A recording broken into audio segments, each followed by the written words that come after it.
Hey guys, இப்போ நம்ம என்ன பார்க்க போகிறோம்னா, இப்போ அக்வேரியத்தை வாஷ் பண்ணியாச்சு. அக்வேரியத்தை புது செட்டப் பண்ணியிருக்கு. இப்போ தான் ஸ்டோன்ஸு எல்லாமே ஆட் பண்ணியிருக்கு. இது வந்து நம்மளே செஞ்ச பயோ ஃபில்டரு. இது பிளான்ட்டு. இது வந்து வல்லாரைக்கீரை. லைட் அடிக்கிறேன் பாருங்கள், அது வல்லாரைக்கீரை வச்சுருக்கு. இது வந்து டாய் மஷ்ரூம் அண்ட் 2 ஏர் ஸ்டோன்ஸ் போகுது. இங்கே ஒன்று வந்து மவுண்டைன் செட்டப்பில் ஏர் ஸ்டோனு. இங்கே வந்து நம்ம செஞ்ச பயோ ஃபில்டரு. நீங்கள் மேலே வந்து மணி பிளான்ட்ஸ்லாம் வச்சுருக்கு. இது சைடு வியூ பாருங்கள். அப்படியே தண்ணியெல்லாம் ஆட் பண்ணிவிட்டு, வாட்டர்லாம் ஆட் பண்ணிவிட்டு உங்களுக்கு ஒரு வியூ காட்டுறேன் பாருங்கள். நல்லாயிருக்கும். ஹாய் கைஸ், இப்போ வந்து அக்வேரியத்துக்கு தண்ணி ஃபில் பண்ண போகிறோம். இப்போ இங்கே பார்த்தீங்கன்னா இது நாமளே செஞ்ச பயோ ஃபில்டரு.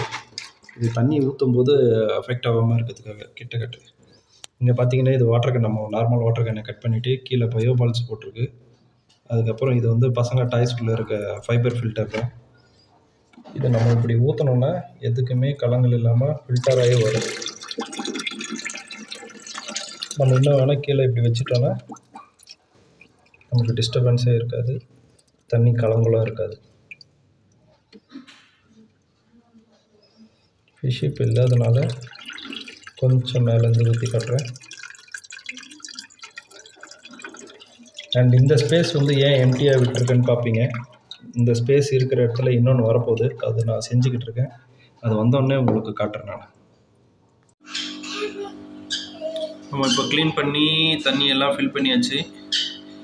பிளான்ட் டேங்க்லாம் செட் பண்ணியாச்சு பாருங்கள். இது ஓவர் நைட்டு இந்த மோட்ரு ஓடிச்சுன்னு இந்த டஸ்டெல்லாம் செட்டில் ஆகிடும். ஒரு நாள் ஃபுல்லாக விட்டு டஸ்டெல்லாம் அடங்கியாச்சு. அதுக்கப்புறம் இப்போ ஃபிஷ் விட்டாச்சு. விட்டதுக்கப்புறம் பாருங்கள் எவ்வளோ சூப்பராக இருக்குது, கிளியராக இருக்குது தண்ணி. அது ஒரு ஃபிஷ்ஷஸும் கிளியராக தெரியுது பாருங்கள். இதுதான் ஆட் பண்ணியிருக்கேன் ஃபிஷ்ஷஸ். இப்போ புதுசாக கொஞ்சம் பிளான்ட்ஸ்லாம் வச்சுருக்கேன்.